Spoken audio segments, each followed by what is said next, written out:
change.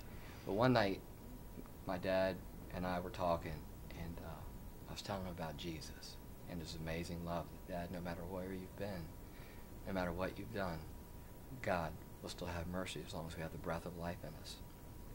And I was trying to be very gentle with him because he's my dad, you know. And I asked him, I said, Dad, would you be willing to receive Jesus tonight into your heart? And I think he saw the difference. I know he did. And we got down there, we went down into our basement, and we got on our knees there with my dad. And he asked Jesus to save him. To come What to was his that heart. like? That was Oh, it was, because I had a burden for my dad, you know. I knew what he'd been through, and I knew he was, he struggled inside, Sure. knowing he wasn't the best father he could have been Right. with his alcohol.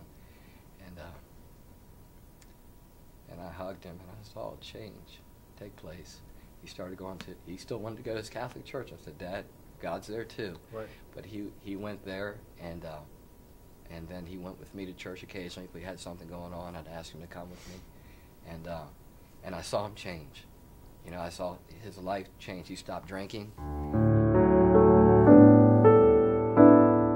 In the Gospel of Luke, chapter 15, Jesus tells the moving story of a lost child longing to come home. Father, I have sinned against heaven and against you.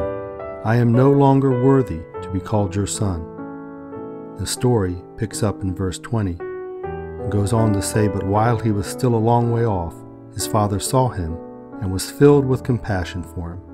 He ran to his son, threw his arms around him, and kissed him. Did you know that this is the only picture of God running in the Bible? When we acknowledge our sin and the need for his Son, Jesus Christ, in our life, we get the Father's attention. His compassion for those who are far off is too much for him to stand still. Whether you're in need of salvation or forgiveness, the Father is always ready to run toward you.